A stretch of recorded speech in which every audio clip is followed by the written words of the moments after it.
Hello नमस्कार साथियों, क्या हाल चाल है।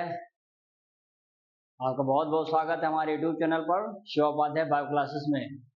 साथियों, आज हम लोग देखने वाले हैं एक बहुत ही जबरदस्त चैप्टर्स क्लास 10th बायोलॉजी, जिसका नाम होगा एवोल्यूशन। आप जानते हैं एवोल्यूशन एक ऐसा चैप्टर है जो हमारे लिए बहुत ही अच्छा स्कोरिंग करता है, स्कोर करता है, जिसमें नंबर अच्छे मिल सकते हैं आपका अगर बेहतर कॉन्सेप्ट क्लियर है तो। चैप्टर्स तो बहुत ही ब्रॉड होते हैं, लेकिन ब्रॉड है, इसमें कोई कॉन्सेप्चुअली समझने वाली चीजें बहुत ही आपको माइन्यूटली चीजों को ऑब्जर्व करना पड़ेगा। कुछ आंकड़े होंगे जिसको रटना भी पड़ेगा, जैसे कि यूनिवर्स का डेवलपमेंट कब हुआ, अर्थ कब बना, गैलेक्सी का फॉर्मेशन कैसे हुआ, कौन कौन से गैसेस हुई हैं जो आपस में मिल करके जीवन का शुरुआत कहाँ पे हुआ, जल में हुआ, थल में हुआ, आकाश में हुआ, वायु में हुआ। इन्हीं सब चीजों को समझने की जरूरत है, जिसके विषय में आपको बहुत सारे वैज्ञानिक भी इस चैप्टर्स में मिलेंगे, चाहे वो हार्डविंगर साहब हों, चाहे वो आपके पास्चर साहब हों, चाहे बिग बैंग थ्योरी हो। ये सब मिल करके अपने अलग अलग सिद्धांत देंगे। इस चैप्टर में जानेंगे हम लोग कि बायोजेनेसिस कैसे उत्पत्ति करता है जीवन की, या कीमोजेनेसिस कैसे करता है। यानी हम समझने वाले हैं इस चैप्टर्स में कि हम लोगों को कौन कौन से सेट को अच्छे से पढ़ करके कैसे नंबर अच्छा गेन करना है। चैप्टर बहुत बड़ा है, लेकिन चैप्टर को बहुत ही कंफाइन कर करके, बहुत छोटा कर करके, अच्छी बातों को उसमें एक्सप्लेन कर करके हम लोग मेंशन करेंगे और बहुत ही अच्छे तरीके से इसको चैप्टर को कवर करेंगे। तो आइए ओवरव्यूज के बारे में आज हम देख लेते हैं कि कौन कौन से टॉपिक्स हम लोगों को इस चैप्टर्स में पढ़ने हैं, ताकि हम लोग कल से इस चैप्टर्स के पहले लेक्चर की शुरुआत कर सकें। आई ओके। तो आइए लेट नहीं करते हैं, हम लोग समझेंगे इसमें। जैसे आप देख पा रहे होंगे कि ओवरव्यू है, एवोल्यूशन का है, क्लास 12 बायोलॉजी का। सबसे पहले हमको समझना होगा इस चैप्टर्स में कि एवोल्यूशन या इवोल्यूशनरी बायोलॉजी क्या है। इवोल्यूशनरी बायोलॉजी क्या है, यानी हम समझेंगे कि जीवन के, या कह सकते हैं कि जो हिस्ट्री होगा लाइफ का, यानी जिस धरती पे जो भी जिंदगियां हैं, जो भी लाइफ है, उनकी हिस्ट्री क्या है, उसके विषय में जानने की कोशिश करेंगे इस टॉपिक्स में। सेकंड में हम समझेंगे इसमें, दूसरा होगा ओरिजिन ऑफ यूनिवर्स। जो यूनिवर्स होगा, उस यूनिवर्स की कब उत्पत्ति हुई, यानी कब 25 बिलियन, 20 बिलियन, क्या है उसका टाइम ड्यूरेशन, इसके विषय में भी जानेंगे। जिसमें गैलेक्सीज का फॉर्मेशन कैसे हुआ है, फिर यूनिवर्स में गैलेक्सी बना, अर्थ बना, हमारा ये सोलर सिस्टम बना।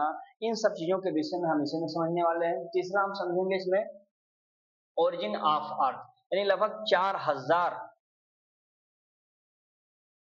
इतना समय लगा होगा इसके डेवलपमेंट में, अर्थात हम कह सकते हैं कि 4.5 बिलियन पहले इस अर्थ का फॉर्मेशन हुआ है, जिस पे लगभग अभी 500 मिलियन पहले हम कह सकते हैं कि बिफोर इसका क्या हुआ है, इस पर लाइफ का फॉर्मेशन हो गया है।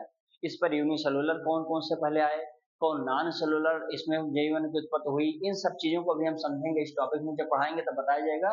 अगला देखेंगे इसमें भैया कि बायोलॉजिकल एवोल्यूशन क्या है। बायोलॉजिकल एवोल्यूशन में हम देखने वाले हैं, जैसे देखो ये बताया ना ओरिजिन ऑफ अर्थ के बारे में, इसकी थ्योरी देंगे। जैसे पास्चर मिलेंगे आपको, इसमें आएगा ऑपेरिन मिलेंगे जो कि रशियन के रहे वाले हैं, हेल्डेन साहब मिलेंगे। ये हेल्डेन साहब आपको मिलेंगे, इंग्लैंड के बायोकेमिस्ट हैं। इस मिलर साहब के एक्सपेरिमेंट होगा, जिसमें आपको बताऊंगा कि किस तरह से इन्हीं की बातों को इन्होंने एक्सपेरिमेंटली प्रूफ कर दिया था और इनके फेवर में बात कही थी। ये सारी बातें हम लोग समझेंगे इस टॉपिक्स में। फिर समझेंगे बायोलॉजिकल एवोल्यूशन क्या है, यानी इस पर लेमार्कवाद आएंगे, डार्विनिज्म आएगा, म्यूटेशन आएगा, या अदर और भी इसमें रेडिएशन वगैरह आएगा, जो भी ये हम समझेंगे इसमें।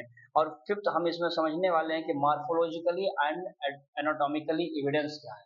इस एविडेंस को भी हम इस चैप्टर्स में समझने वाले हैं। एंड द सिक्स देखेंगे इसी में भैया, according to the biogenetic law, artificial selection, इन सब चीजों के विषय में भी हम लोग इसी वाले या इसी चैप्टर्स में देखेंगे। एंड सेवंथ में हम देखने वाले हैं कुछ mathematical expression for the Hardy vinegar. अभी मैंने कहा था ना, बहुत सारे हार्डी विनेगर के द्वारा इक्वेशन दिए गए थे जो कि मैथमेटिकल था। इस सिद्धांत को भी हम लोग इस चैप्टर्स में समझने वाले हैं। एट्थ में देखने वाले हैं कि एडॉप्टिव रेडिएशन क्या है, जेनेटिक ड्रिफ्ट क्या है, किस तरह से कोई भी ऑर्गेनिज्म अपने आप को अडॉप्ट कर लेता है, सर्वाइव कर लेता है। अगर हमको जीवन में आगे बढ़ना है, ग्रोथ करना है, तो according to the atmosphere situation अपने आप को ढलना पड़ेगा। तब जाकर के हम लोग क्या कर पाएंगे, अपने आप को एग्जिस्ट कर पाएंगे इस अर्थ पे, जहाँ जिस भी प्लेनेट पे रहेंगे। क्लियर है। फिर देखेंगे नाइन्थ टॉपिक्स में हम क्या समझेंगे इसमें भैया, तो समझने वाले हैं जियोलॉजिकल टाइम स्केल क्या है। तो जियोलॉजिकल टाइम स्केल भी बहुत ही जबरदस्त टॉपिक है, जान लीजिए, इसको भी पढ़ने की जरूरत है, बहुत अच्छे से सब एक्सप्लेन करूंगा मैं।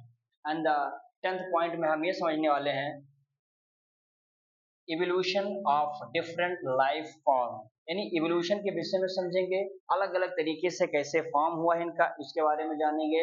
एंड लास्ट समझेंगे इसी में हम लोग ह्यूमन का इवोल्यूशन कैसे हुआ, कैसे व्यक्ति पहले झुक के चलता था, फिर थोड़ा सा स्टैंड हुआ, फिर स्टैंड हुआ, फिर हल्का सा और स्टैंड हुआ, और फाइनली आज की तरह हम लोग डेवलप हो चुके हैं। यानी मानव का विकास कहाँ से कैसे हुआ है, इन सारी चीजों को हम लोग इसी चैप्टर्स में समझने वाले हैं। क्लियर है बात? तो जितनी भी मैंने लिख दिया है इससे बाहर आपको कुछ नहीं समझना है, इतना ही पढ़ना है और इस चैप्टर को आसानी से हम लोग खत्म करेंगे। तो चलिए मिलते हैं एक नए लेक्चर के साथ, तब तक के लिए आप लोग इसे न्यूज को अपने नोट्स में लिख लीजिएगा, बढ़िया से मेंशन करिए, और मिलते हैं एक नए लेक्चर के साथ। तब तक के लिए बहुत बहुत धन्यवाद। स्क्रीनशॉट ले लीजिए।